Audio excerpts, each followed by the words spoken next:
Assalamualaikum warahmatullahi wabarakatuh. Perkenalkan, nama saya Sela Imelia Putri. Hai semua, di sini saya akan membahas materi tentang pola asuh melalui komunikasi efektif AUD. Gak usah berlama-lama, kita langsung ke materinya. Pengertian komunikasi pada dasarnya merupakan kegiatan penyampaian pesan. Proses tersebut melibatkan dua pihak komunikasi yang masing-masingnya bertujuan membangun suatu makna agar keduanya memahami atas apa yang sedang dikomunikasikan. Komunikasi dapat diartikan sebagai suatu proses pembentukan, penyampaian, penerimaan, dan pengelolaan pesan yang terjadi di dalam diri seseorang dan atau di antara dua atau lebih dengan tujuan tertentu. Hakikat komunikasi. Komunikasi efektif adalah adanya saling memahami apa yang dimaksud oleh si pemberi pesan dan yang menerima pesan. Pada dasarnya, apa yang dikomunikasikan dalam bentuk lisan harus tersampaikan pada dasarnya secara akurat. Pola asuh. Pengertian pola asuh. Pola asuh merupakan sikap orang tua berinteraksi dengan anak-anaknya. Pola asuh merupakan interaksi antara orang tua dan anak-anaknya. Macam-macam pola asuh. Pola asuh otoriter, demokrasi, pola asuh permisif. Ciri-ciri pengasuhan otoriter. Ciri-ciri anak harus tunduk, patuh terhadap kemauan orang tua, identik dengan hukuman, cenderung menggunakan kalimat perintah dan larangan. Harus, mesti, tidak boleh, jangan. Kalau ciri-ciri permisif, orang tua cenderung menghindari konflik dengan anak sehingga membiarkan apa saja yang dilakukan anak. Anak tumbuh dengan kebebasan, serba boleh. Bahasa yang digunakan membuat kata-kata iya, kan, iya deh, boleh, terserah. Kalau demokrasi, orang tua memberikan kebebasan yang disertai bimbingan kepada anak, menyeimbangkan kebebasan, keteraturan, penggunaan bahasa yang memungkinkan anak mengekspresikan apa yang dia rasa, pikir, dan inginkan. Dampak pola asuhnya itu demokrasi. Anak merasa bahagia, mempunyai kontrol diri dan rasa percaya diri terpupuk, bisa mengatasi stres, mempunyai keinginan, prestasi, dan bisa berkomunikasi baik dengan teman-teman dan orang dewasa. Anak lebih kreatif, baik komunikasinya lancar, tidak rendah diri, berjiwa sabar. Sedangkan permisif, anak mempunyai harga diri yang rendah, tidak mempunyai kontrol diri yang baik maupun sosialnya buruk dan merasa bukan bagian yang penting untuk orang tuanya. Kalau otoriter, anak merasa tertekan dan penurut, tidak mengendalikan, mampu, kurang diri, dapat berpikir tidak bisa mandiri, kurang kreatif, kurang dewasa dalam perkembangan moral, dan rasa ingin tahunya rendah. Komunikasi yang disarankan, gunakan kalimat positif, hindari menggunakan kata jangan, tidak boleh, dengan maksud melarang anak melakukan tindakan tertentu. Gantikan dengan kalimat positif. Contohnya, jangan lari-lari. Sebaiknya diganti dengan kalimat, nah, jalannya pelan-pelan ya. Nah, tunjukkan mimik muka dan bahasa tubuh yang positif. Tunjukkan mimik muka dan gerak tubuh yang membuat hati anak senang dan nyaman, seperti tersenyum dan mengajak mereka berbicara, menyentuh atau mengusap rambut anak, dan sebagainya. Upaya ada kontak mata, saling melihat saat berkomunikasi dengan anak. Sebaiknya kita melihat anak agar agar anak merasa diperhatikan dan anak merasa bahwa apa yang kita sampaikan adalah sungguh-sungguh. Gunakan kalimat sederhana atau mudah dipahami oleh anak. Anak belum memiliki kemampuan mengingat kalimat yang panjang, bertele-tele. Sebaiknya orang tua berbicara dengan kalimat yang pendek, sederhana, mudah dipahami oleh anak. Contohnya, kok tolong ambil bola di bawah sofa dan masukkan kembali ke keranjang hijau di samping lemari ya nak.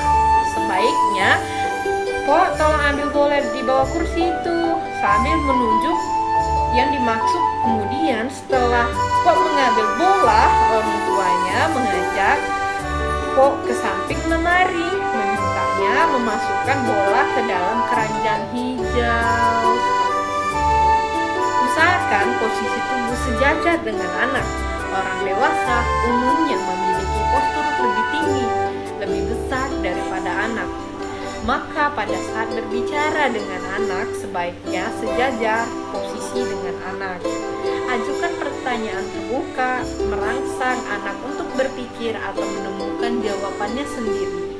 Berikan kesempatan pada anak untuk menyampaikan sesuatu pada orang tua dengan memberi pertanyaan yang memungkinkan anak menjawab lebih bebas atau terbuka.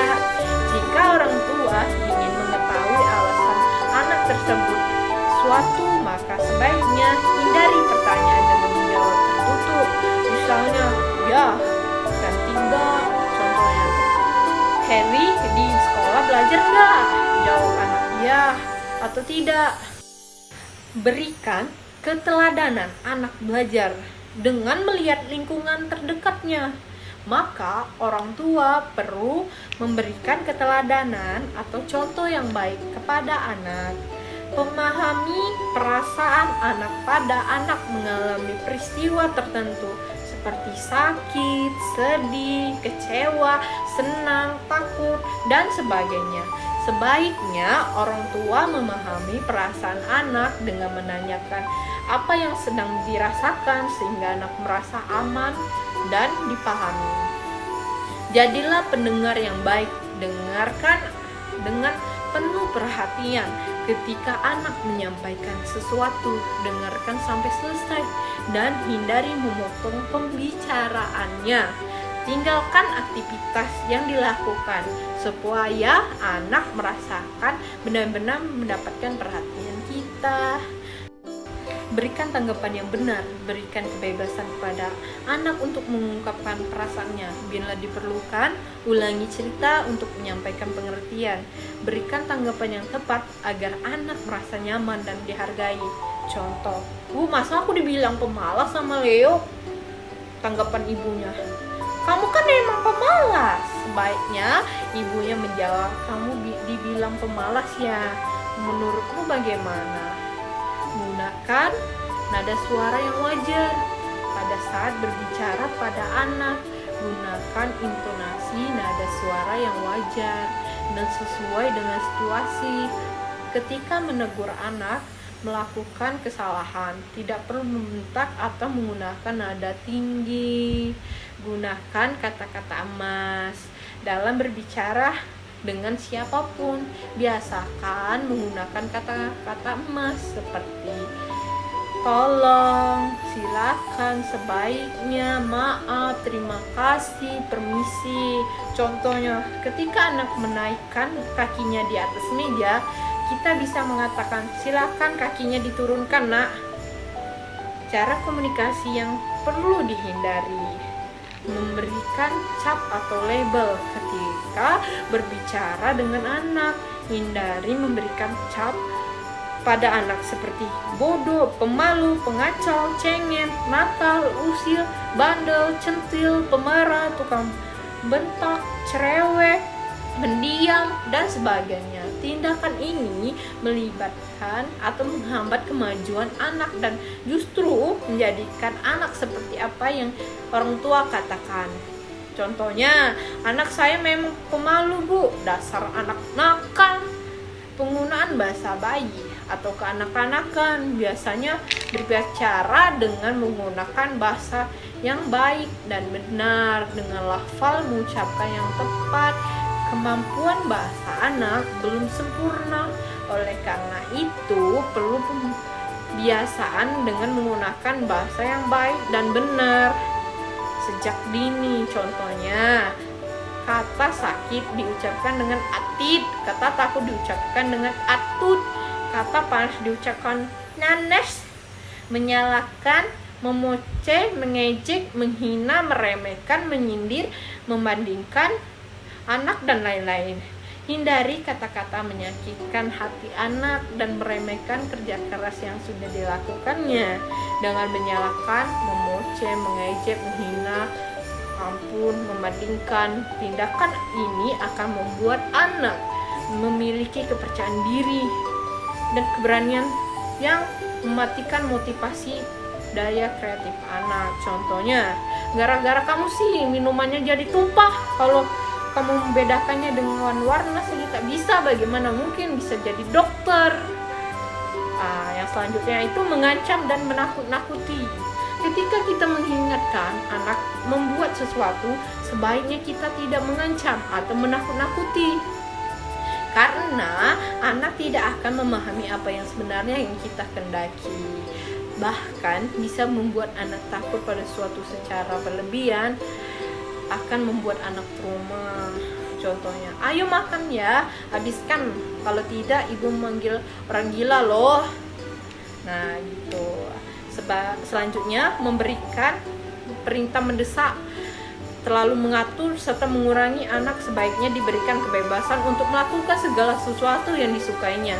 Jika anak melakukan sesuatu yang berbahaya atau kurang tepat, orang tua perlu mengingatkan dan mengarahkan. Contohnya, sudah diam, tidak usah menangis, ayo cepat makan, ayah sudah berburu. Nah, yang selanjutnya, mengalihkan kesalahan pada orang lain atau benda. Ketika anak mengalami kegagalan, terjatuh atau tertimpa sesuatu, sebaiknya tidak menggabungkan ketindakan atau benda atau orang lain. Contoh, pada saat anak jatuh karena tersandung batu, batunya kok nakal, dipukul saja ya. Sebaiknya jalannya hati-hati ya nak, seharusnya seperti itu. Mengabaikan cerita anak. Seringkali orang tua menganggap cerita anak tidak penting. Mungkin orang tua sedang sibuk dengan kegiatan lain, atau orang tua bosan dan capek mendengarkan cerita anak.